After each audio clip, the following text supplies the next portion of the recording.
Quote, infanticide is common, frequently merely to get rid of the children and to save the trouble of bringing them up.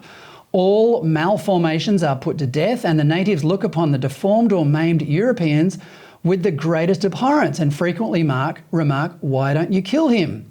Unquote. In that latter part is referring to anyone of European extraction who might have been sick or injured.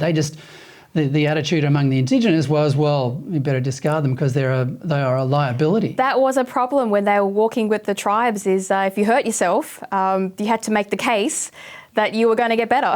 So that was something that shocked Cawthorne, and a lot of these, it was a culture clash. I mean, people forget that when Australian colonialists met Aboriginal culture, it was the largest gap in two civilisations that has ever happened in history.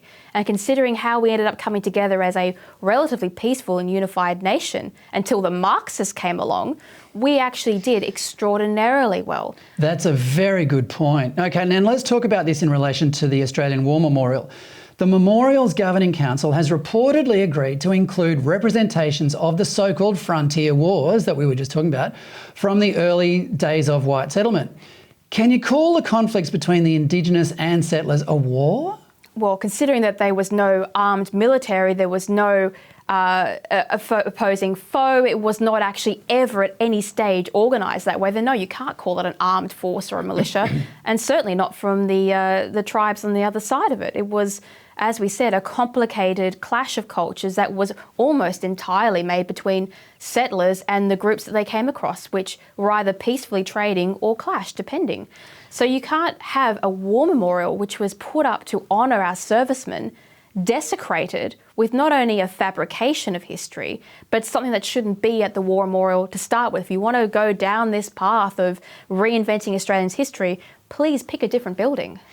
Yes, well, let's quote the Australian War Memorial Act of 1980, which says, quote, the memorial is for, quote, wars and warlike operations in which Australians have been on active service, unquote. Clearly, that precludes anything that involved skirmishes between settlers and the Indigenous. I think what's happening is a lot of American ideas are coming into Australia.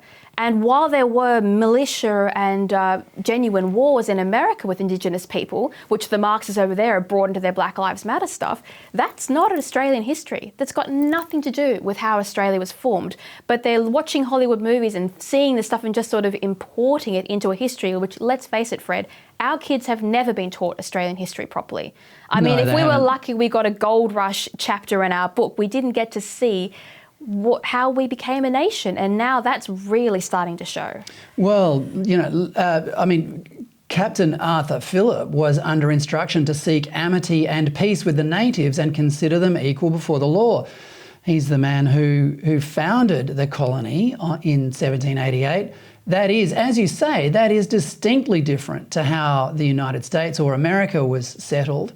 So how can they import American-style history wars to Australia? It's incredibly ignorant. The answer is for money. This is all about, I mean, if you read what The Voice is, in order for The Voice to be upheld, it has to be part of an overall victim narrative. And for that to work, you have to rewrite history. Otherwise, no one's going to vote for it. So you change the narrative, you turn history, instead of a complicated, and we have to say, ultimately a good force. I mean, Australia, unique in the world, wanted to settle in peace and it wanted to build a prosperous nation. I mean, go back and see if you can find a history like ours anywhere. You can't. And to desecrate our history, to rewrite all the stories of the people who built this country is appalling. And the other thing that really gets me about these Black Lives Matter activists is the only people in chains who were treated like slaves in this country were the convicts who came over for things like stealing a piece of bread or a goat. They were starving. And they built railroads and highways and your cities, and they even built their own jails. If you go up to the coast of Southwest Rocks, they built their own jails. And they were in chains, but we don't hear that ever on the activist thing. We've all moved on. Well, Alexandra, they had white privilege. You're going to have to in get their it right. chains, they had white privilege. Yep.